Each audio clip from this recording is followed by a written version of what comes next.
نحمده ونصلي على رسوله الكريم اما بعد فاعوذ بالله من الشيطان الرجيم بسم الله الرحمن الرحيم رب اشرح لي صدري ويسر لي امري واحلل عقدة من لساني يفقهوا قولي۔ یہ بتائیے کہ ماہ ذی الحجہ جو ہے اس کی فضیلت کے بارے میں قرآن مجید میں کیا آتا ہے؟ سورۃ الفجر میں آتا ہے والفجر وليال عشر والشفع والوتر واللیل اذا یسری هل فی ذلک قسم لذی حجر، قسم ہے فجر کی اور 10 راتوں کی اور جفت اور طاق کی اور رات کی جب وہ چلتی ہے، یقیناً اس میں عقل والے کے لیے بڑی قسم ہے۔ ابن عباس، ابن زبیر، مجاہد اور ان کے علاوہ بہت سے اگلے پچھلے اسکالرز نے یہی بات کہی ہے کہ ان 10 راتوں سے مراد ذی الحجہ کی پہلی 10 راتیں ہیں۔ ذی الحجہ کی 2 فضیلتیں ہیں بڑی، ایک یہ کہ حج کا مہینہ ہے، جیسے رمضان روزے رکھنے کا مہینہ ہے تو ذی الحجہ کیا ہے؟ حج کا مہینہ، اور دوسرا یہ کہ حرمت والا مہینہ ہے۔ رمضان کی فضیلت یہ تھی کہ اس میں قرآن نازل ہوا تھا اور اس میں روزے رکھتے ہیں، اور یہاں پر حج اور حرمت والے مہینے کتنے ہیں؟ کل 4 مہینے ہیں، رجب، ذی قعدہ، ذی الحجہ اور محرم۔ اور حج کے مہینے کون سے؟ شوال، ذی قعدہ، ذی الحجہ کے 10 دن۔ اس مہینے کی جو فضیلت ہے اس میں خاص طور پر اس کے جو 10 دن ہیں یہ افضل ایام الدنیا ہے، دنیا کے افضل ترین دن، سب سے بہترین دن۔ رسول اللہ صلی اللہ علیہ وسلم نے فرمایا دنیا کے دنوں میں افضل ترین دن 10 دن یعنی عشرہ ذی الحجہ کے دن ہے۔ کوئی دن اللہ کے ہاں ان 10 دنوں سے زیادہ عظمت والا نہیں۔ ان کی عظمت کو محسوس کیجیے، سمجھیے، ان کو عام دنوں کی طرح ہم نے نہیں گزارنا۔ حدیث میں آتا ہے کوئی دن اللہ کے ہاں ان 10 دنوں سے زیادہ عظمت والا نہیں، اور نہ ہی کسی دن کا عمل اللہ تعالیٰ کو ان 10 دنوں کے عمل سے زیادہ محبوب ہے۔ پس تم ان 10 دنوں میں کثرت سے لا الہ الا اللہ، اللہ اکبر پر الحمدللہ کہو۔ تو ان دنوں میں کرنے والا افضل ترین کام کیا ہے؟ یہ تسبیحات زیادہ سے زیادہ، تہلیل، تکبیر، تحمید۔ ابن عباس کہتے ہیں کہ رسول اللہ صلی اللہ علیہ وسلم نے فرمایا اللہ تعالیٰ کو کوئی نیک عمل کسی دن میں اتنا پسندیدہ نہیں جتنا ان دنوں میں پسندیدہ اور محبوب ہوتا ہے، یعنی عشرہ ذی الحجہ۔ صحابہ نے کہا اللہ کے رسول کیا جہاد فی سبیل اللہ بھی نہیں؟ آپ نے فرمایا نہیں، جہاد فی سبیل اللہ بھی نہیں، مگر جو کوئی شخص اپنی جان اور مال لے کر نکلا ہو پھر کچھ واپس نہ لایا ہو۔ ان دنوں میں کوئی بھی جو نیکی کی جائے گی وہ عام دنوں کے مقابلے میں افضل ہوگی، مثلاً قرآن کی تلاوت، اذکار کی کثرت، صدقہ خیرات۔ نبی صلی اللہ علیہ وسلم نے فرمایا اللہ تعالیٰ کے نزدیک ذی الحجہ کے 10 دنوں میں نیک اعمال بہت پاکیزگی اور بہت بڑے ثواب کا باعث ہے۔ پاکیزگی کی بھی بات پڑھی نا، ازکا عند اللہ واعظم اجرا، جہاد سے بھی افضل اعمال ہیں۔ صحابہ ان دنوں انتھک محنت کیا کرتے تھے۔ پھر چونکہ حرمت والا مہینہ ہے تو ہمیں دوسروں کی جان، عزت، مال، ان سب کی حرمت رکھنی ہے، یعنی ڈوز اینڈ ڈونٹس۔ ایک طرف کیا کرنا ہے؟ تسبیحات کی کثرت، اور دوسری طرف کیا چھوڑنا ہے؟ غیبت، چگلی، طعنہ، فضول میں لغو باتیں، ہنسی مذاق۔ اور ان دنوں کا سب سے افضل عمل قربانی ہے۔ اقوال میں تسبیحات ہیں، افعال میں قربانی۔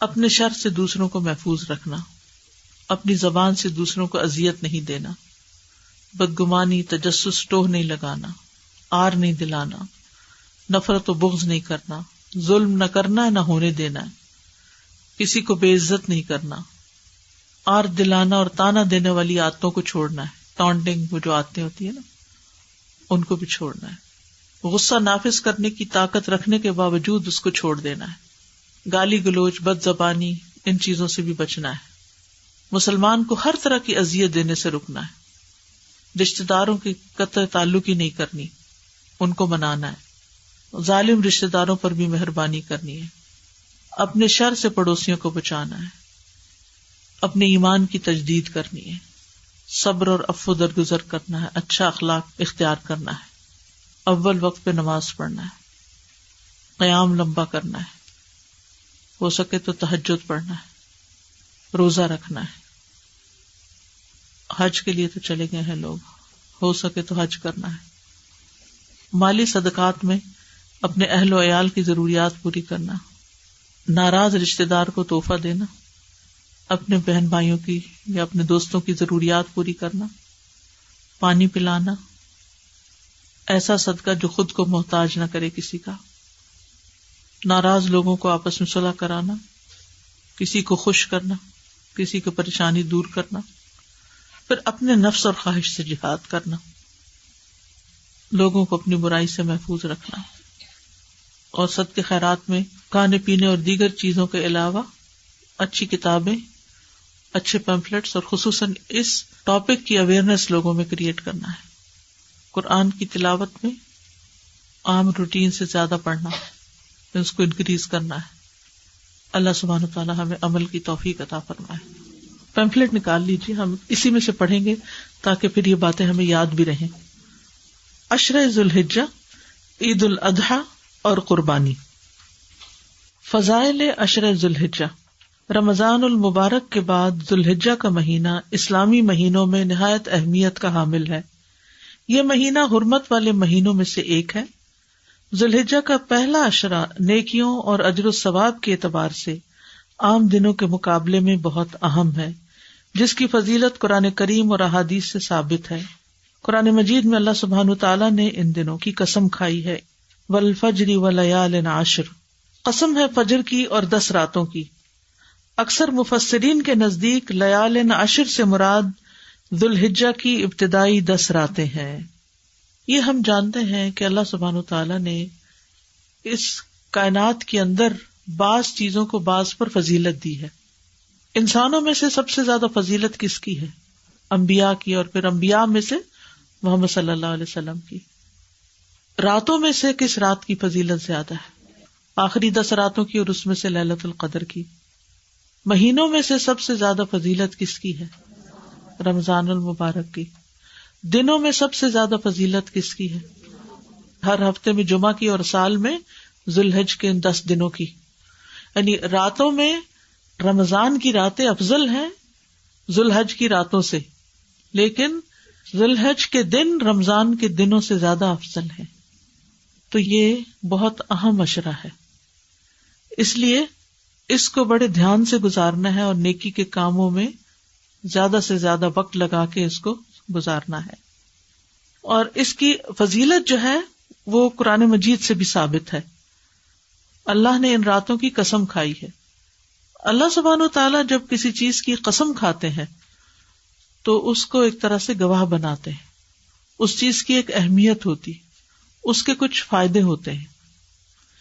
کن کن چیزوں کی اللہ تعالیٰ نے قسم کھائی ہے قرآن مجید میں؟ والشمس وضحاها، سورج اور اس کی دھوپ کی، اور والقمر اذا تلاها، چاند کی قسم کھائی ہے، اور والتین والزیتون، اور والطور والضحى والعصر واللیل والفجر. تو سب سے زیادہ تو یوں لگتا ہے جیسے اوقات کی قسم کھائی ہے، فجر، عصر، ضحیٰ. پھر اسی طرح آسمان کی، والسماء وما بناها، فرشتوں میں سے والنازعات غرقا، ہواؤں کی. تو یہ جو اللہ تعالیٰ کا قسم کھانا ہے، یہ متوجہ کرنا ہے کہ اس چیز کی طرف انسان دھیان کرے، اس میں غور کرے اور اس کے فائدوں کو تلاش کرے. یہ جو یہاں ان 10 راتوں کی قسم کھائی، والفجر ولیال عشر، تو ان 10 راتوں پر توجہ کرنے کی ضرورت ہے کہ یہ کون سی 10 راتیں ہیں. اور راتیں کہہ کر مراد دن لیا گیا ہے، یہ بھی یاد رکھیے. عربی زبان میں دن رات سے شروع ہوتا ہے. جب ہم کیا دیکھتے ہیں؟ چاند دیکھتے ہیں. رمضان کب شروع ہوتا ہے؟ چاند دیکھنے سے. عید کب شروع ہوتی ہے؟ چاند دیکھنے سے. ٹھیک ہے. تو یسألونک عن الاہلہ قل ہی مواقیت للناس والحج، یہ آپ سے سوال کرتے ہیں چاند کے بارے میں کہ چاند کی جو مختلف حالتیں ہیں. کہہ دیجئے کہ یہ مواقیت للناس، لوگوں کو اوقات بتانے کے لیے، والحج، اور خصوصاً حج کے اوقات بتانے کے لیے. تو لیال سے مراد لٹرل میننگ تو اس کا رات ہے لیکن اس میں دن بھی شامل ہے. جیسے ہم کہتے ہیں 10 دن ہو گئے ہیں اس کام کو شروع کیے ہوئے، تو اس کا کیا مطلب ہے؟ اونلی ڈیز یا نائٹ بھی؟ نائٹ بھی انکلوڈ ہے. ٹھیک ہے، تو جب رات کا لفظ بولا جاتا ہے تو دن اس میں شامل ہے. تو یہ 10 دن جو ہیں یہ نیکیوں اور اجر و ثواب کے اعتبار سے عام دنوں کے مقابلے میں بہت اہم ہے. پورے سال کے دنوں میں آپ کو وہ فضیلت نیک اعمال کی نہیں ملے گی جو ان 10 دنوں میں ملے گی. لیکن ان 10 دنوں کا خاص عمل کیا ہے؟ اللہ تعالیٰ نے ان 10 دنوں میں اپنے ذکر کا خاص حکم دیا ہے. ارشاد فرمایا وَيَذْكُرُ اسْمَ اللَّهِ فِي أَيَّامٍ مَّعْلُومَاتٍ، سورۃ الحج آیت 28. اور معلوم دنوں میں اللہ تعالیٰ کا نام یاد کریں، یعنی اللہ کے نام کا ذکر کریں، ورد کریں. ابن عباس سے روایت ہے کہ ان معلوم دنوں سے مراد عشرہ ذی الحجہ کے 10 دن ہیں، اور ان 10 دنوں میں کیے جانے والے اعمال اللہ تعالیٰ کو دیگر دنوں کی نسبت زیادہ محبوب ہیں. ان 10 دنوں میں جو بھی نیکی کا کام آپ کریں گے آپ اس کا اجر و ثواب زیادہ پائیں گے اور اللہ کی محبت کو پانے کا ذریعہ بن جائے گا. کل ہی کسی نے مجھے سوال کیا کہ ہم اللہ کی محبت کیسے پائیں؟ ان 10 دنوں میں زیادہ سے زیادہ نیکیاں کما کے اللہ کی محبت حاصل کریں، کیونکہ اللہ تعالیٰ کو یہ بہت پسند ہے کہ لوگ ان 10 دنوں میں عام روٹین سے ہٹ کر زیادہ نیک کاموں کی طرف متوجہ ہوں. جی، رسول اللہ صلی اللہ علیہ وسلم نے فرمایا کسی بھی دن کیا ہوا عمل اللہ تعالیٰ کو ان 10 دنوں میں کیے ہوئے عمل سے زیادہ محبوب نہیں ہے. انہوں یعنی صحابہ رضی اللہ عنہم نے پوچھا، اے اللہ کے رسول صلی اللہ علیہ وسلم، جہاد فی سبیل اللہ بھی نہیں؟ آپ صلی اللہ علیہ وسلم نے فرمایا، جہاد فی سبیل اللہ بھی نہیں، ہاں مگر وہ شخص جو اپنی جان و مال کے ساتھ نکلے اور کچھ واپس لے کر نہ آئے، یعنی شہید ہو جائے. شہادت کا درجہ بہرحال بلند ہے، ورنہ اس سے کم جو بھی آپ نیک عمل کریں گے وہ جہاد فی سبیل اللہ سے بھی افضل ہے. ان دنوں میں سے 9واں دن عرفہ کا ہے. یہ وہ عظیم دن ہے جس کے بارے میں رسول اللہ صلی اللہ علیہ وسلم نے ارشاد فرمایا، کوئی دن ایسا نہیں ہے کہ جس میں اللہ تعالیٰ عرفات کے دن سے زیادہ لوگوں کو جہنم سے آزاد کرتا ہو. جی، یعنی اس عشرے میں حج بھی ہوتا ہے اور عرفہ کا دن آتا ہے. رمضان کی اہمیت کیوں ہے؟ کیونکہ اس میں قرآن نازل ہوا تھا، اس میں روزے رکھتے ہیں، ہم اپنی ایک عبادت ادا کرتے ہیں، اور اس میں لیلۃ القدر ہے. تو اس عشرے کے اندر کیا خاص خصوصیت ہے؟ حج کا دن ہے، عرفہ کا دن ہے. پورے سال میں سے سب سے زیادہ بخشش عرفہ کے دن ہوتی ہے، حتیٰ کہ رمضان کی راتوں سے بھی بڑھ کر یہ دن جو ہے بخشش کا دن ہے. تو اس لیے انسان کو اس دن کی، یعنی اسی عشرے میں چونکہ آ رہا ہے تو اس دن کی اہمیت کو محسوس کرنا چاہیے اور دعا کرنی چاہیے اس دن خصوصاً کہ اللہ تعالیٰ ہمیں بھی جہنم سے آزاد کر دے. اس کا آخری اور 10واں دن یوم النحر یعنی قربانی کا دن ہے، جس کے بارے میں رسول اللہ صلی اللہ علیہ وسلم نے فرمایا، اللہ تعالیٰ کے نزدیک سب سے فضیلت والے دن یوم النحر یعنی قربانی کا دن اور یوم القر 11 ذوالحجہ قیام منا ہے. یعنی اس مہینے میں 10 دن تو اہم ہیں ہی، لیکن اس کا 11واں دن جو منا میں گزارتے ہیں حاجی، ان کے لیے وہ دن بھی بڑا امپورٹنٹ ہے. ایام تشریق بھی اسی مہینے میں ہے، تو یہ بہت فضیلت والے دن ہیں. اور قربانی والا دن، اس میں ہم کیا کرتے ہیں؟ قربانی کرتے ہیں. اب دیکھیے کہ رمضان میں ہم ایک ہی کام کر رہے ہوتے ہیں نا، روزے رکھ رہے ہوتے ہیں یا قرآن مجید تراویح رات کو پڑھ رہے ہوتے ہیں، ایوری ڈے تقریباً سیم عمل ہو رہا ہوتا ہے. لیکن عشرہ ذی الحج میں ملٹیپل کام کر رہے ہوتے ہیں جن میں قربانی بھی ہے، یعنی جان کا صدقہ بھی ہے، اور روزہ بھی ہے عرفہ کے دن کا، یا پھر حج کرنا ہے عرفہ کے دن، یا پھر یہ تکبیرات خصوصی طور پر پڑھنی ہے جو خود بتائی گئی. یعنی یہ سارے اعمال بتائے گئے کہ ان دنوں میں کیے جائیں. عشرہ ذی الحجہ میں کرنے کے کام. عشرہ ذی الحجہ میں کرنے کے کام. عشرہ ذی الحجہ اہل ایمان کے لیے نیکیاں کرنے اور اجر و ثواب حاصل کرنے کا بہترین موقع ہے. حج کے علاوہ درج ذیل اعمال کا اہتمام کرنا خاص اجر حاصل کرنے کا ذریعہ ہے. ذکر الہی. عبداللہ ابن عمر رضی اللہ عنہ سے روایت ہے کہ نبی کریم صلی اللہ علیہ وسلم نے فرمایا، کوئی دن اللہ تعالیٰ کے ہاں ان 10 دنوں سے زیادہ عظمت والا نہیں، اور نہ ہی کسی دن کا عمل اللہ تعالیٰ کو ان 10 دنوں کے عمل سے زیادہ محبوب ہے۔ پس تم ان 10 دنوں میں کثرت سے تحلیل یعنی لا الہ الا اللہ، تکبیر یعنی اللہ اکبر، اور تحمید یعنی الحمدللہ کہو۔ امام بخاری رحمہ اللہ نے بیان کیا ہے کہ ان 10 دنوں میں ابن عمر اور ابو ہریرہ رضی اللہ عنہما تکبیر پکارتے ہوئے بازار نکلتے اور لوگ بھی ان کے ساتھ تکبیرات کہنا شروع کر دیتے۔ صحابہ اکرام رضی اللہ عنہم سے مختلف تکبیریں پڑھنا ثابت ہے، مثلا اللہ اکبر، لا الہ الا اللہ واللہ اکبر وللہ الحمد، اللہ اکبر کبیرا والحمد للہ کثیرا وسبحان اللہ بکرۃ واصیلا۔ تو ان 10 دنوں میں جو کرنے کے کام ہیں ان میں سے سب سے اہم کام ذکر الہی ہے، اور ذکر میں بھی جو سب سے افضل ذکر ہے ان دنوں کا، جو خود بتا دیا گیا۔ ویسے تو سارے اذکار میں اللہ کا ذکر ہوتا ہے، اچھی بات ہے، لیکن کسی مخصوص دن یا وقت یا مہینے کے لیے مخصوص ذکر کا بتایا جانا شارع کی طرف سے، وہ زیادہ فضیلت کا باعث بن جاتا ہے۔ تو اس لیے ان دنوں میں تکبیرات کا اہتمام زیادہ کرنا چاہیے۔ کوئی دن اللہ کے ہاں ان 10 دنوں سے زیادہ عظمت والا نہیں، جیسا کہ ایک اور حدیث میں آتا ہے، افضل ایام الدنیا العشر یعنی 10 ذی الحج، دنیا کے افضل ترین دنوں میں 10 دن یعنی 10 ذی الحجہ کے دن ہیں، اور پھر ان 10 دنوں میں کوئی عمل اس عمل سے زیادہ محبوب نہیں، اور وہ کیا ہے؟ لا الہ الا اللہ اور اللہ اکبر اور الحمدللہ پڑھنا۔ اس لیے ان دونوں طرح کی تکبیرات کو صحابہ جو ہیں وہ پڑھا کرتے تھے، اور یہ اجر عظیم پانے کے بہترین مواقع ہیں۔ صحابہ کرام سخت محنت کیا کرتے تھے۔ سعید بن جبیر ذی الحجہ کے 10 دن داخل ہونے کے بعد عبادت میں بہت زیادہ کوشش کرتے، اتنی کہ ان کی ہمت نہ ہوتی جس پر، یعنی کہ اپنی ہمت سے بڑھ کے ان دنوں میں اپنے آپ کو تھکایا کرتے تھے۔ تکبیرات ذرا پڑھیے۔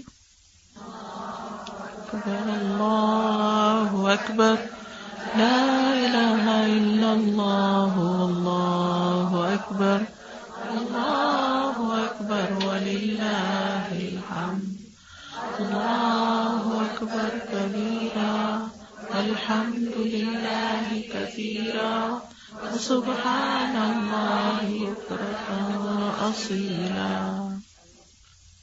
آپ کے پاس یہ دوسرا پیمفلٹ بھی ہے، بلو کلر کا ہے نا، اس میں آپ دیکھیے کہ پیچھے کی طرف یہ تکبیرات لکھی ہوئی، آپ یہ کر سکتے ہیں گھر لے جا کر اس کو اپنے وارڈروب پہ یا اپنے ڈریسنگ ٹیبل پہ یا کسی بھی جگہ جہاں آپ کی نظر زیادہ پڑتی ہے وہاں اس کو چپکا دیں۔ اس کے علاوہ ایک اور کارڈ بھی آپ کو بک اسٹال سے مل جائے گا جس میں صرف تکبیرات لکھی ہوئی۔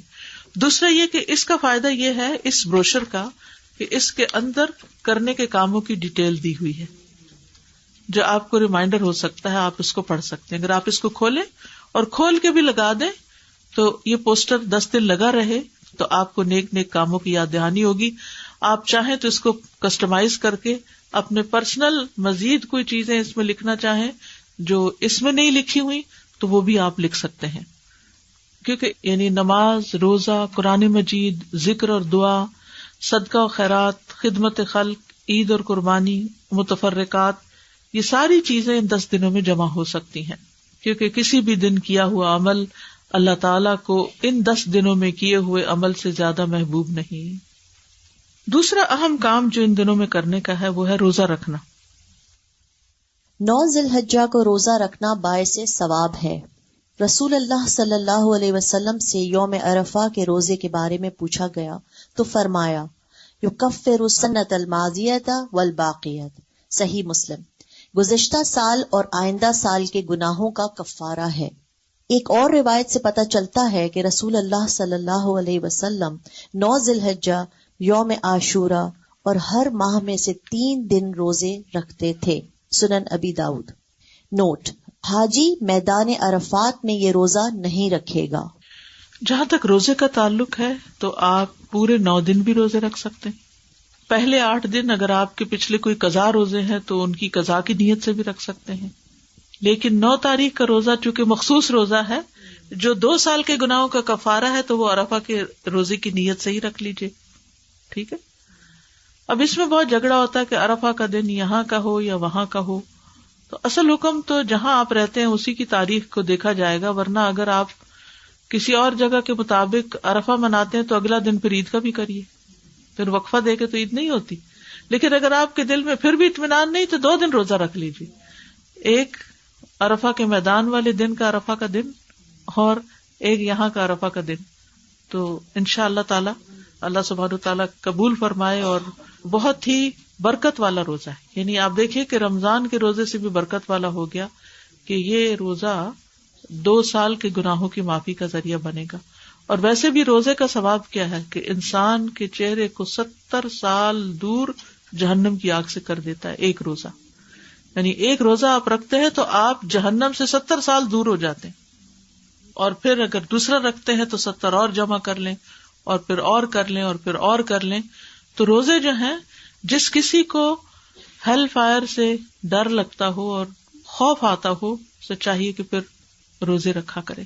اور خصوصاً جن کو اللہ نے صحت دی ہے، جوانی دی ہے، وہ ضرور کوشش کریں.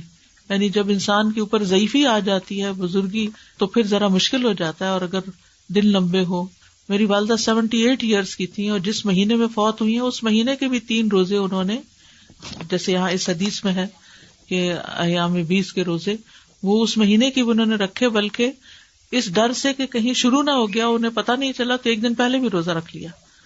تو بدھ سے شروع ہونے تھے، انہوں نے منگل کا بھی رکھ لیا کہ کہیں میں بھول نہ گئی ہوں. ہوتا نا بڑے ہو کے انسان کو ڈیٹس اور دن اور وہ اوقات میں بعض اوقات خلل ہو جاتا ہے کہ کہیں مس نہ ہو جائے.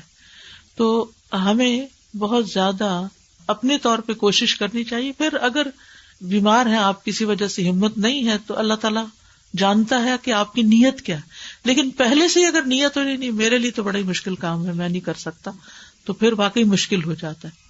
ہوتا یہ ہے کہ جس طرح آپ سوچنے لگتے ہیں نا، چیزیں ویسے ہی ہونے بھی لگ جاتی ہیں. ہر چیز کی ایک فریکوینسی ہوتی ہے اور ایک آپ کے دماغ کی فریکوینسی ہے. تو یہ ایک فریکوینسی دوسری سے جب ملتی تو پھر وہ ویسے ہی چیزیں نظر آنے لگتی ہیں اور ویسے ہی ہونے لگتی ہیں. عید الاضحیٰ. عید الاضحیٰ، عید الاضحیٰ یا بقر عید مسلمانوں کا تہوار ہے.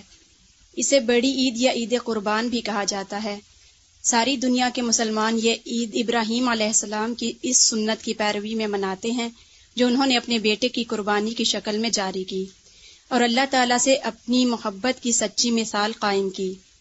یہ عید 10 ذوالحجہ کو منائی جاتی ہے اور 13 ذوالحجہ تک قربانی کی جا سکتی ہے. نبی صلی اللہ علیہ وسلم مدینہ تشریف لائے تو آپ صلی اللہ علیہ وسلم نے فرمایا، تم سال میں 2 دن خوشی منایا کرتے تھے، اللہ تعالیٰ نے تمہیں ان سے بہتر 2 دن عطا فرمائے ہیں، عید الفطر اور عید الاضحیٰ.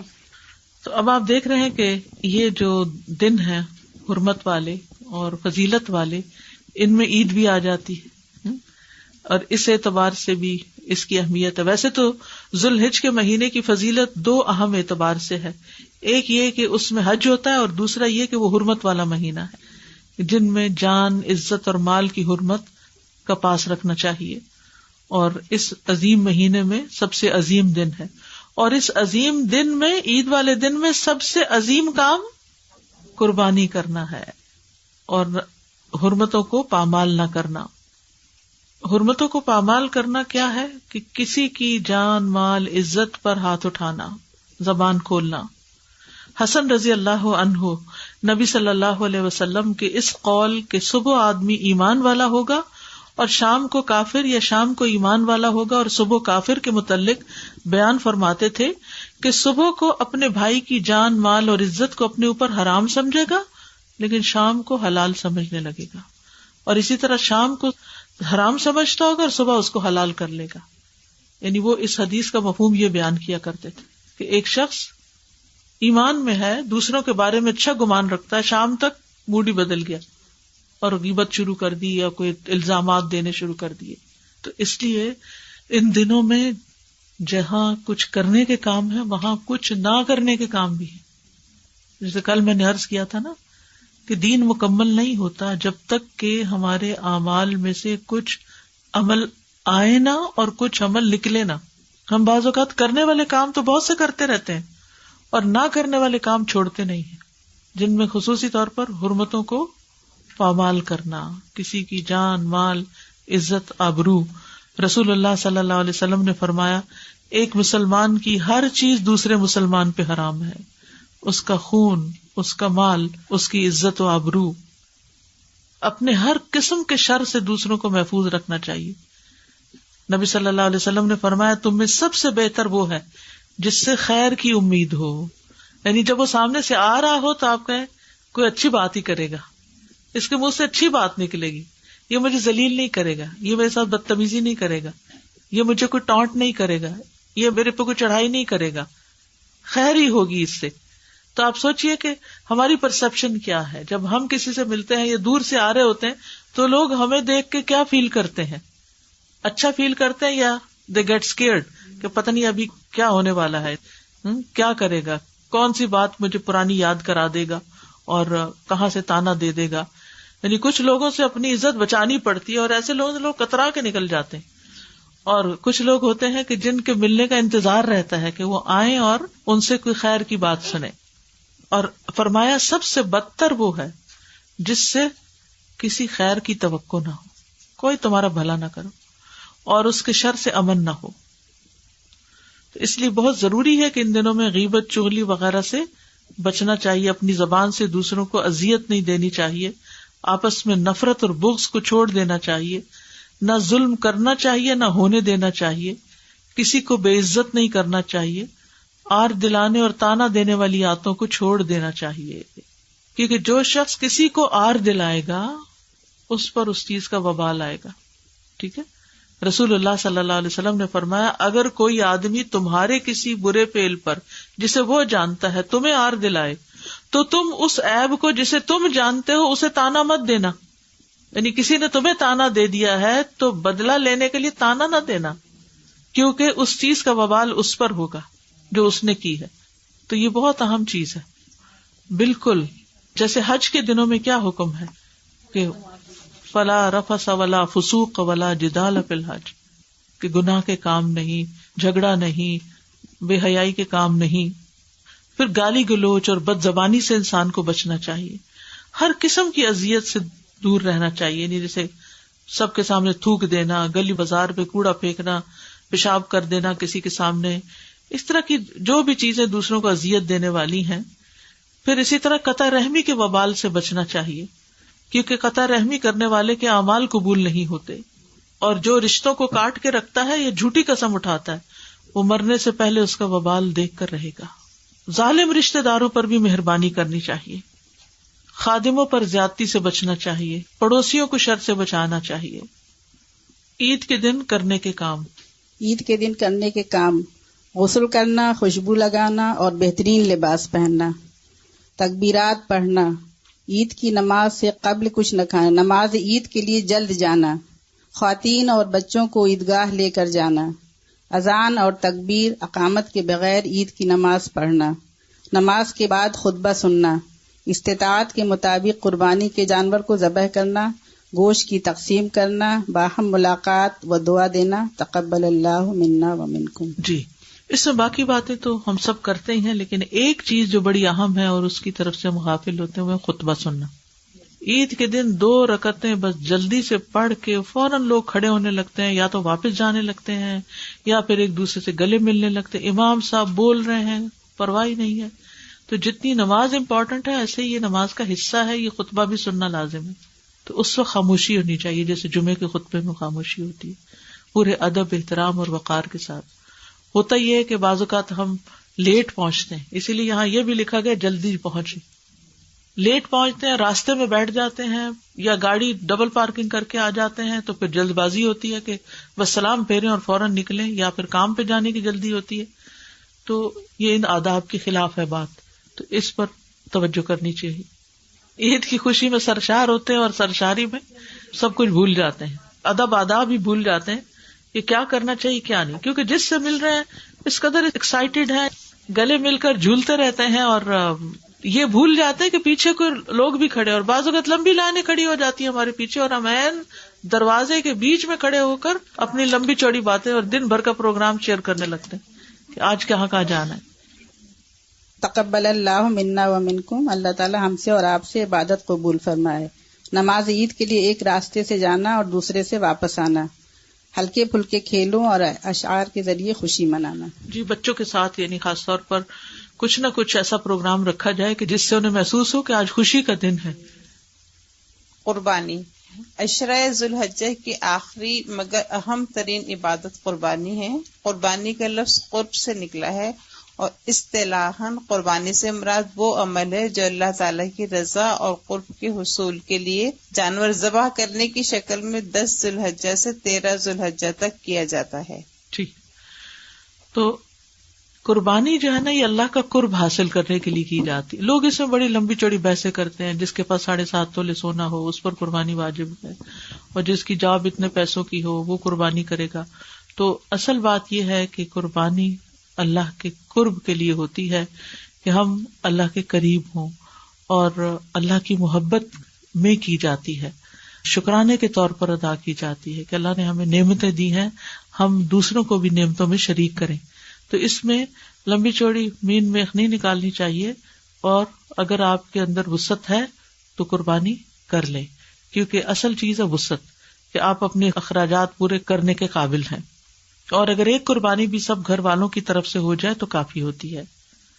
مقاصد قربانی، مقاصد قربانی اللہ کی رضا و خوشنودی حاصل کرنا، خالصتاً اللہ کے حکم کی اطاعت کرتے ہوئے اس سے محبت کے اظہار و اعتراف کے طور پر اپنے آپ کو ہر طرح کی ریاکاری سے بچاتے ہوئے جانور ذبح کرنا ہی قربانی کا اصل مقصد ہے.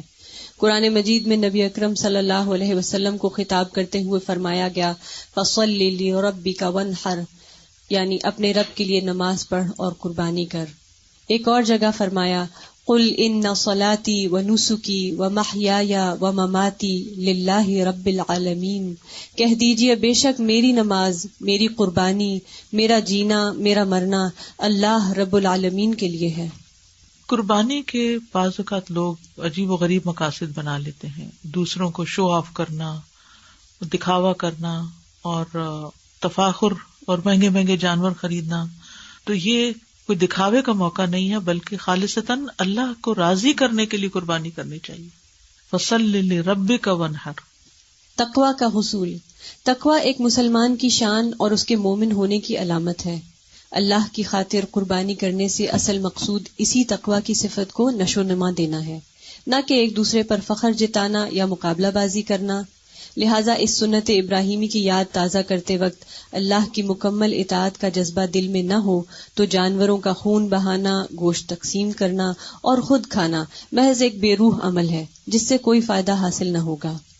اللہ سبحانہ و تعالی فرماتے ہیں لَن يَنَالَ اللَّهُ لُحُومُهَا وَلَا دِمَاؤُهَا وَلَكِن يَنَالُهُ التَّقْوَى مِنكُمْ.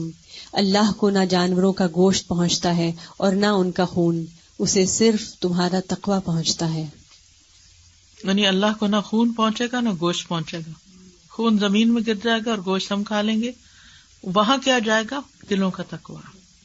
تقویٰ میں کیا ہے؟ اللہ سے محبت کتنی، اللہ کا خوف کتنا ہے. یعنی اس قربانی کی عید کے بعد ہمارے تقویٰ میں کیا اضافہ ہوا، یہ ہے سوال. قرب میں کتنا اضافہ ہوا اور تقویٰ میں کتنا اضافہ ہوا، ہم سب کو اپنے آپ سے پوچھنا ہے کہ عشرہ ذوالحج کے بعد ہماری کیفیات کیا ہیں. اور اگر پہلے حال سے بھی گئے ہیں صرف پکنک منا کے اور باربیکیو کر کے ادم شور ہنگامہ، تو پھر ہم نے اصل مقصد تو کھو دیا. تو اس لیے آپ کو یہ جو گفٹ دیا گیا ہے، تو جب کسی کو گفٹ دیا جائے تو اس کو کیا کرنا چاہیے؟ اس کو استعمال بھی کرنا چاہیے اور واپس بھی کرنا چاہیے. جی اذا حییتم بتحیۃ فحیوا باحسن منھا اور ردوها. تو جنہوں نے آپ کو گفٹ دیا ہے، جنہوں نے بھی دیا ہے، وہ چاہتے ہیں کہ آپ ان کے ثواب میں اضافہ کرتے ہوئے اس کو کسی کے ساتھ شیئر کریں، گھر والوں کے ساتھ اس کو شیئر کریں. آپ یہ بھی کر سکتے ہیں کہ گھر والوں کو اکٹھے بٹھا کے تھوڑا تھوڑا انہیں سے ریڈ کروا لیں. اگر اردو آتی نہیں آتی تو خود ان کو پڑھ کے سنا دیں، یا اس کا انگلش بھی ہے وہ ان کو سنا دیں. اس کا فائدہ کیا ہوگا کہ سب کو ریمائنڈر ہو جائے گا. یہ میں نے خود تیار کروایا تھا، اس پہ ریسرچ کی تھی، سب کچھ کیا تھا، لیکن خود مجھے ذاتی طور پر ہر سال اس کو پڑھنے کی ضرورت محسوس ہوتی ہے. کیونکہ علم پرانا ہو جاتا ہے، بھول جاتی ہیں باتیں، روح نہیں زندہ رہتی، وہ چیزیں نیچے ہی دب جاتی ہیں، پھر ان کو نکال کے فریش کرنا پڑتا ہے. تو اس علم کو زندہ کرنے کی ضرورت ہے. کسی نہ کسی کے ساتھ ضرور شیئر کریں، چاہے لکھ کے کریں، بول کے کریں، پوسٹ کر کے کریں، دے کے اور مزید لے کے بانٹ کے، یعنی کچھ نہ کچھ اس میں حصہ ڈالیں. ٹھیک ہے. اور اگر آپ ساری کائنات پر غور کریں تو ہر چیز کچھ نہ کچھ قربانی کرتی ہے. اب جیسے ایک درخت ہے، کتنی تکلیفیں اٹھا کے وہ سردی گرمی میں کھڑا رہتا ہے، پھلوں کا بوجھ اٹھاتا ہے، لیکن وہ پھل سارے خود کھا جاتا ہے. کون کھاتا ہے وہ پھل؟ ہم کھاتے. سمندر کا پانی ہے، وہ بھاپ اڑتی ہے، ہوائیں اس کو اٹھاتی ہیں، تکلیف اٹھاتی ہیں ہمارے لیے، لے کے اڑتی ہیں، اور پھر وہ کون فائدہ اٹھاتا ہے؟ ہم فائدہ اٹھاتے ہیں. ہر چیز قربانی کر رہی ہے، اپنے اپنے طریقے سے کر رہی ہے. اور ایک ہم ہے کہ ہر چیز لے کے بیٹھے ہوئے، علم لے لیتے ہیں، وہ لے کے بیٹھ جاتے ہیں.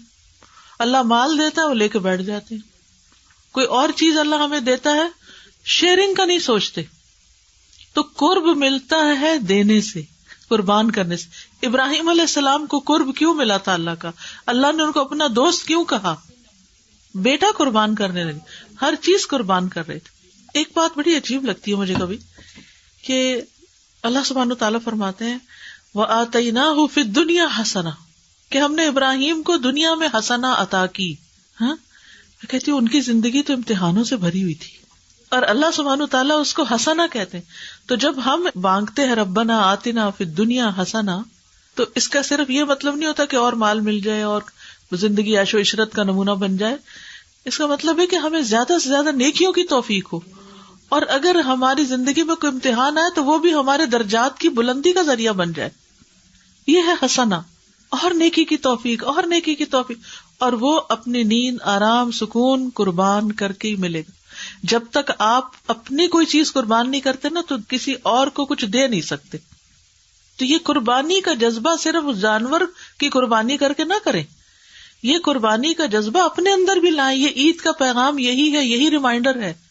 اپنے اندر بھی قربانی کا جذبہ لائیں کہ دوسروں کی خاطر کبھی کسی کے لیے اپنی نیند قربان کر لینا، اور کبھی کسی کے لیے اپنی بھوک، اور کبھی کسی کے لیے اپنا مال، اور کبھی جان، اور کبھی اوقات، یعنی کچھ نہ کچھ دینے والے بنے. دیکھیے اللہ اور ہمارے درمیان یہ دنیا حائل ہے. جتنا جتنا ہم اس کو اللہ کی خاطر نکالتے جائیں گے، یعنی اللہ کی خاطر استعمال کریں، ہم اللہ کے قریب ہوتے جائیں گے.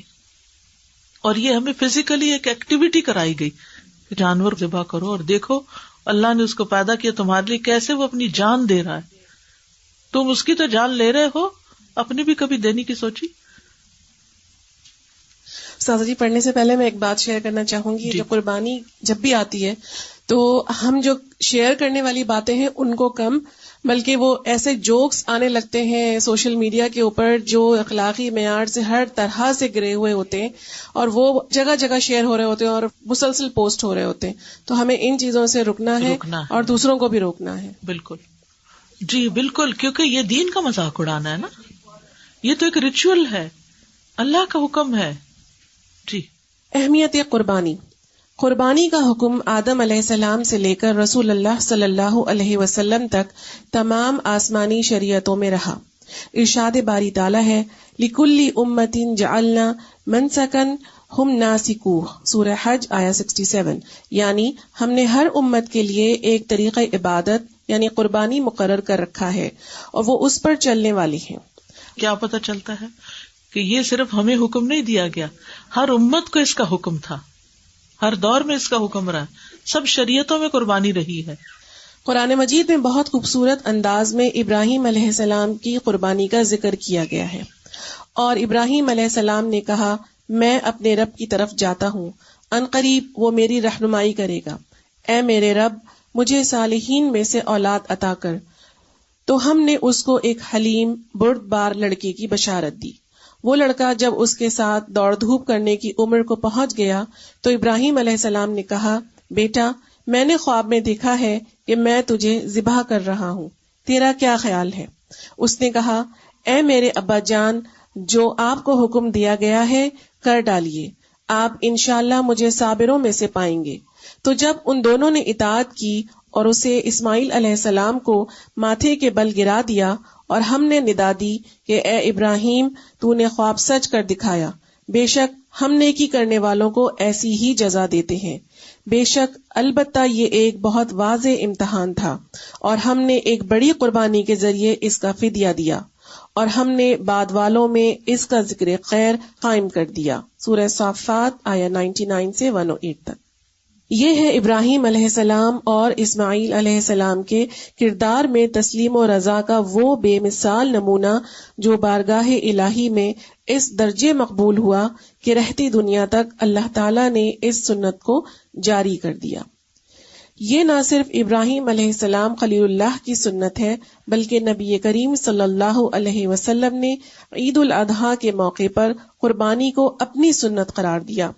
رسول اللہ صلی اللہ علیہ وسلم نے فرمایا، بے شک اس دن ہم پہلا کام یہ کرتے ہیں کہ نماز عید ادا کرتے ہیں، پھر واپس پلٹتے ہیں اور قربانی کرتے ہیں۔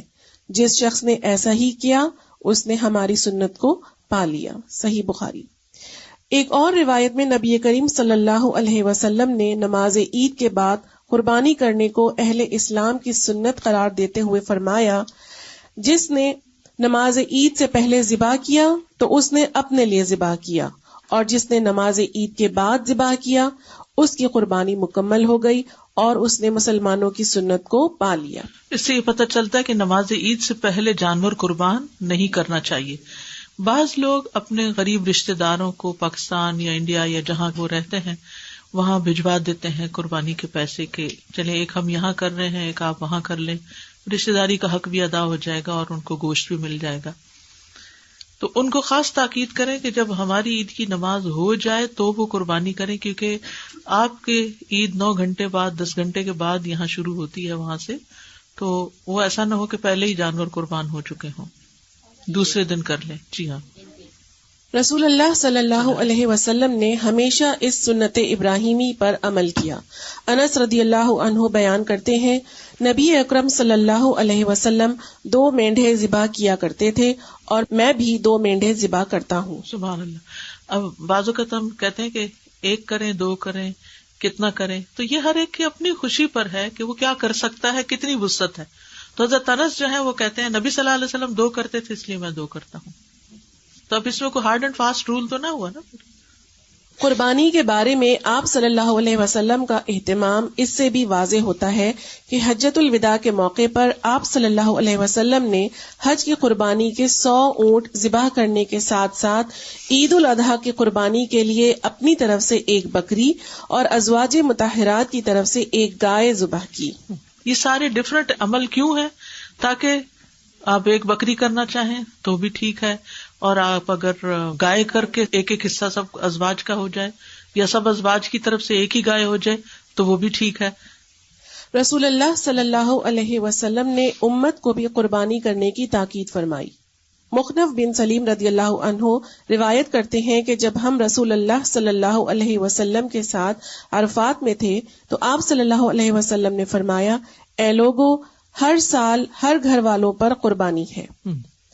استطاعت کے باوجود قربانی نہ کرنے والے لوگوں کے بارے میں رسول اللہ صلی اللہ علیہ وسلم نے فرمایا، جو وسعت کے باوجود قربانی نہ کرے وہ ہماری عیدگاہ کے قریب نہ آئے۔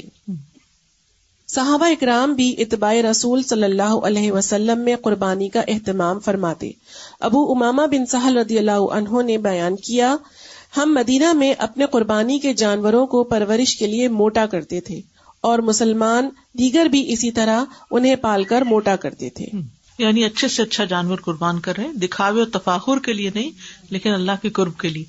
جیسے نماز کیا ہے؟ تحیہ، تحفہ ہے، تو قربانی بھی کیا ہے؟ تحفہ ہے، اللہ کے لیے کر رہے ہوتے ہیں۔ تو اللہ تعالیٰ کو تو جانور کا گوشت خون نہیں پہنچتا، لیکن جو چیز پیش کر رہے ہیں وہ تو خوبصورت ہو نا۔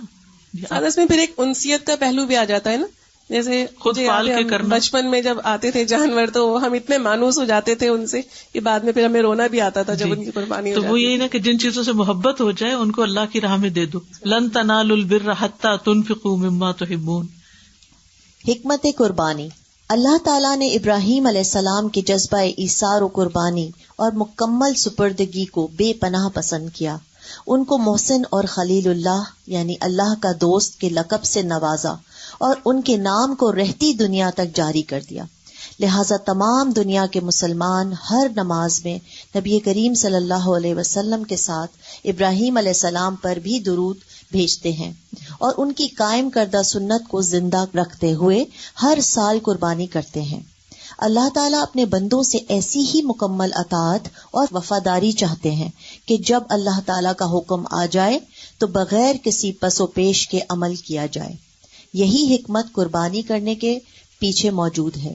چنانچہ دنیا بھر کے مسلمان قربانی کی اس سنت پر عمل کرتے ہوئے اللہ تعالیٰ سے عہد کرتے ہیں کہ اے رب العالمین، ہم تیرے اطاعت گزار بندے ہیں. جب تیرا حکم ہوگا تو ہم دین اسلام کی خاطر کسی قسم کی قربانی سے دریغ نہیں کریں گے. ابراہیم علیہ السلام نے خواب میں اللہ تعالیٰ کا حکم پانے کے بعد تمام عقلی دلائل کو ایک طرف رکھ دیا اور کمال عبودیت کا اظہار کرتے ہوئے اپنی عزیز ترین متاع اللہ تعالیٰ کے حضور پیش کر دی. ہر سال 10 ذی الحجہ کو جانوروں کی قربانی کرنا اس جذبہ عبودیت کی یاد کو تازہ کرنا ہے. کیونکہ جب صحابہ نے پوچھا تھا کہ ما هذه الاضاحی، تو آپ نے فرمایا تھا سنت ابیکم ابراہیم. کہ انہوں نے پوچھا یہ قربانیاں ہم کیوں کرتے ہیں؟ فرمایا تمہارے باپ ابراہیم کی سنت ہے. یعنی انہوں نے اپنے بیٹے کی قربانی کرنے سے بھی دریغ نہیں کیا، تو ہم ان کی پیروی میں کم از کم ایک جانور تو قربان کر دیں. احکام قربانی. احکام قربانی. قربانی کی نیت کے ساتھ جانور ذبح کرنا ضروری ہے. قربانی کا جانور نماز عید کے بعد ذبح کرنا ضروری ہے. جندب بن سفیان رضی اللہ تعالیٰ عنہ روایت کرتے ہیں کہ میں عید الاضحیٰ کے دن رسول اللہ صلی اللہ علیہ وسلم کے ساتھ تھا. جب آپ صلی اللہ علیہ وسلم لوگوں کو نماز پڑھا چکے تو دیکھا کہ ایک بکری ذبح کی ہوئی ہے. آپ صلی اللہ علیہ وسلم نے فرمایا، جس نے نماز سے پہلے ذبح کیا وہ اس کے بدلے میں دوسری بکری ذبح کرے، اور جس نے ذبح نہیں کیا تو وہ بسم اللہ پڑھ کر کرے. صحیح بخاری. بکرا، دمبا، بھیڑ وغیرہ کی قربانی ایک ہی شخص کر سکتا ہے، لیکن گائے کی قربانی میں 7 افراد اور اونٹ کی قربانی میں 10 افراد شریک ہو سکتے ہیں. سنن ترمذی. قربانی کرنے والا ذوالحجہ کا چاند دیکھنے کے بعد بالوں اور ناخنوں کو نہ کاٹے. مسافر بھی قربانی کر سکتا ہے. صحیح بخاری. سب گھر والوں کی طرف سے ایک قربانی کرنا کافی ہے. صحیح بخاری. کسی رشتہ دار، دوست یا تمام مسلمانوں کی طرف سے بھی قربانی کی جا سکتی ہے. صحیح مسلم. مرحومین کی طرف سے بھی قربانی کی جا سکتی ہے. سنن ابن ماجہ. کسی رشتہ دار، دوست یا اجتماعی قربانیوں کا اہتمام کرنے والے اداروں کے ذریعے قربانی کروانا درست ہے. قربانی کے جانور کی رقم کسی بھی دوسرے مصرف میں دینے سے قربانی کا حق ادا نہ ہوگا، خواہ وہ پیسہ کتنے ہی نیک، رفاہی یا صدقہ و خیرات کے کاموں میں دیا جائے. کیونکہ بہت سے لوگ یہ سمجھتے ہیں کہ غریبوں کا خیال رکھنا چاہیے، ان کے پاس کپڑا نہیں، ان کے پاس تعلیم نہیں، تو یہ بس پیسہ دے دیں. یہ وہ سارا سال ہے آپ کے پاس پیسہ دینے کا، لیکن اس وقت آپ ان کو گوشت کھلائیں، جو ایک سنت ہے. مطلب یہ کہ اگر کوئی سفر میں ہے، جیسے سمر ہے، بہت سے لوگ آج کل کینیڈا وزٹ پہ آئے ہوئے ہیں، فیملیز کی فیملیز. اب وہ کہیں ہم تو جہاں سفر پہ ہیں ہم نے کیا قربانی کرنی، تو نہیں، مسافر بھی قربانی کرے گا اگر وہ صاحب استطاعت ہے. یہ مطلب ہے. قربانی کے جانور کی شرائط. قربانی کے جانور کی شرائط. نبی کریم صلی اللہ علیہ وسلم نے امت کو قربانی کے لیے 2 دانت کا جانور ذبح کرنے کی تلقین فرمائی. بہت چھوٹا بیبی نہ ہو بلکہ 2 دانت نکلے ہوئے ہوں اس کے، دوندہ جس کو بولتے ہیں. جی. جابر رضی اللہ عنہ سے روایت ہے کہ رسول اللہ صلی اللہ علیہ وسلم نے فرمایا، قربانی میں ذبح نہ کرو مگر مسنہ، جو 1 برس کا ہو کر دوسرے میں لگا ہو. البتہ جب تم کو ایسا جانور نہ ملے تو دمبے کا جزء، دمبے کا وہ بچہ جو 1 سال کا ہو، ذبح کرو. نوٹ، یہ اجازت صرف دمبے کے بچے کے لیے ہے، بکری کے بچے کے لیے نہیں. یعنی 1 سال والا. خصی اور غیر خصی دونوں قسم کے جانوروں کی قربانی کرنا سنت سے ثابت ہے. جابر بن عبداللہ رضی اللہ عنہ سے روایت ہے، رسول اللہ صلی اللہ علیہ وسلم کے پاس 2 سینگوں والے چتکبرے بڑے بڑے خصی مینڈھے لائے گئے.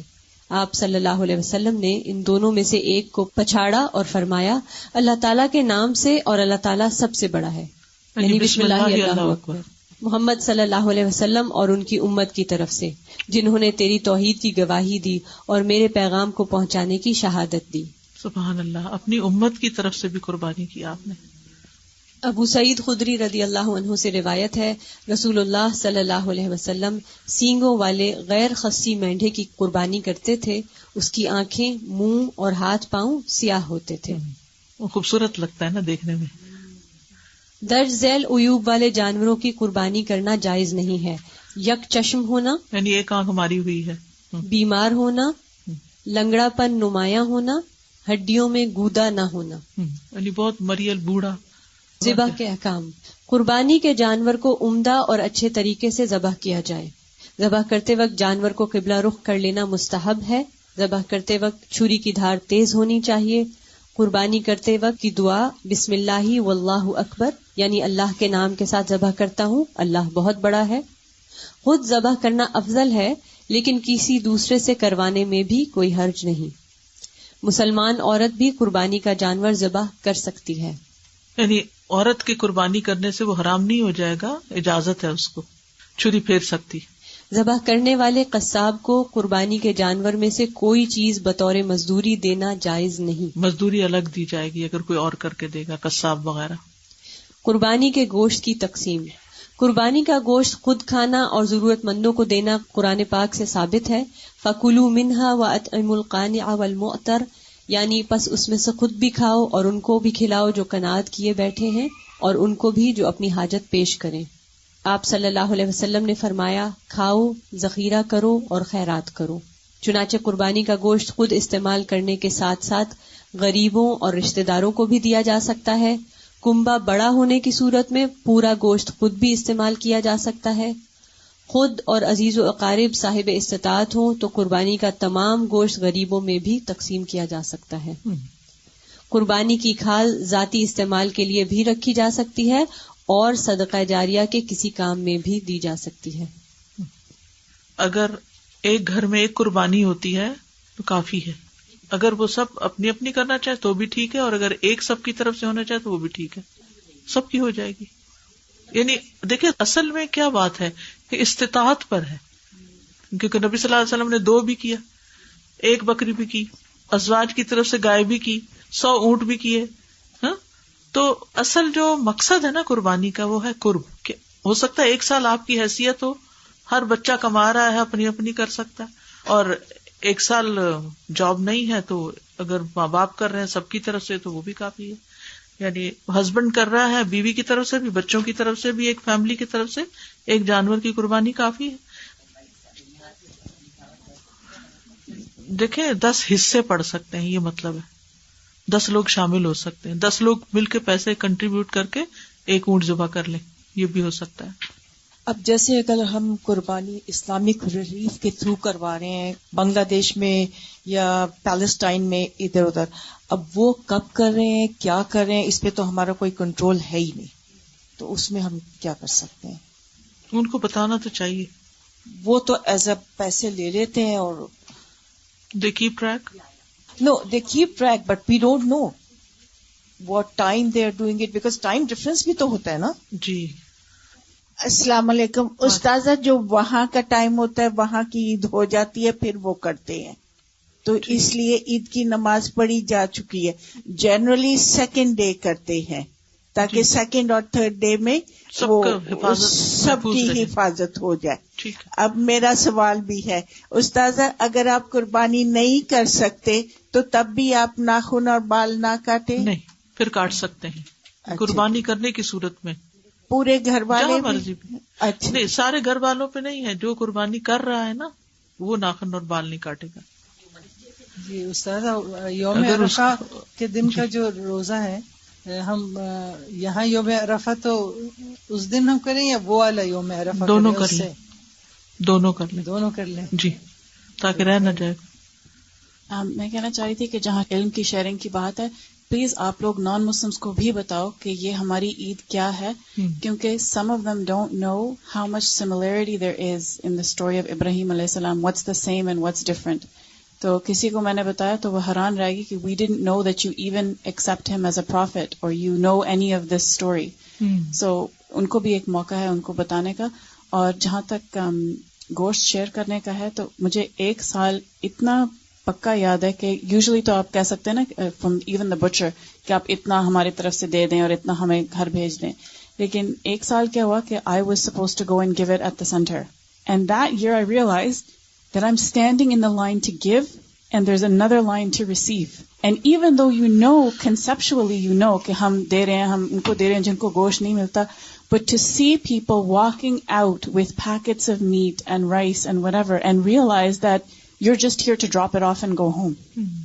تو وہ جو اللہ سبحانہ وتعالیٰ کا شکر اس وقت آپ دیتے ہیں, تو everyone, I would say, try to physically go and do something so that it's not just in your mind but your heart feels it too. Yes. استاذہ السلام علیکم. وعلیکم. مجھے پوچھنا تھا کہ مرحومین کی طرف سے جو قربانی دی جاتی ہے وہ اس میں میں کلیئر نہیں ہوں کہ کچھ کہتے ہیں کہ آپ وہ گوشت استعمال نہیں کر سکتے, وہ صرف صدقے میں چلا جاتا ہے. ایسا کچھ بھی نہیں ہے. قربانی کا گوشت جو ہے وہ آپ چاہے کھائیں, چاہے آپ فریز کر لیں سارا, چاہے سارا بانٹ دیں, چاہے رشتے داروں کو دیں, کوئی ہمیں ہارڈ اینڈ فاسٹ رول نہیں بتایا گیا, ہر ایک کی سچویشن پر ڈپینڈ کرتا ہے. اچھا, ہمیں اتنی زیادہ کیوں نہیں بتائیں گئی چیزیں تاکہ وسعت رہے, ہر ایک کی سچویشن ڈفرینٹ ہوتی ہے تو پھر اس کے مطابق وہ عمل کر سکتا ہے. اگر پابندیاں لگا دی جاتی تو پھر تو ہمارے ہاتھ بن جاتے. السلام علیکم. وعلیکم. استاذہ, یہ جو ناخن اور بال ہم نہیں کاٹتے 10 دن, تو یہ عید کی نماز کے فوراً بعد کاٹنے ہوتے ہیں یا پھر تھوڑا بعد میں بھی کاٹ سکتے ہیں؟ جی, بس نماز پڑھنے کے بعد بھی کاٹ سکتے ہیں. سب کچھ اچھا ہے, لیکن کبھی کبھی ایسا دیکھا گیا ہے, کلچرل بات ہے کہ گوشت آیا قربانی کا, آپ اس کے حصے لگے تو جو سب سے بڑی اس کی ٹانگ ہوتی ہے وہ سسرال بھیج دیتے ہیں لڑکی کی, تاکہ تعلقات اچھے ہوں. ہاں, اور غریب رہ جاتے ہیں, اور غریب سری بھیج دیتے ہیں. غریب بھی ہوتے ہیں ہمارے رشتے داروں میں. سر تو ٹاپ پر ہے, سری بھیجا کریں سب کو عزت دینے کے لیے. السلام علیکم استاذہ جی. وعلیکم السلام. اگر آدمی نہیں کما رہا, عورت کما رہی ہے, تب بھی قربانی ہو جائے گی سارے گھر کی طرف سے؟ جی ہو جائے گی. جی. اور دوسرا اگر دونوں میاں بیوی شیئر کر لیں جیسے تھوڑا تھوڑا, جی ایسا بھی کر سکتے ہیں. بالکل, بچوں سے بھی حصہ ڈلوا لیں. جزاکم اللہ خیرا. سبحانک اللہم و بحمدک, اشہد ان لا الہ الا انت, استغفرک و اتوب الیک. السلام علیکم و رحمۃ اللہ وبرکاتہ. اللهم صل على محمد وعلى آل محمد كما صليت على إبراهيم وعلى آل إبراهيم إنك حميد مجيد. اللهم بارك على محمد وعلى آل محمد كما باركت على إبراهيم وعلى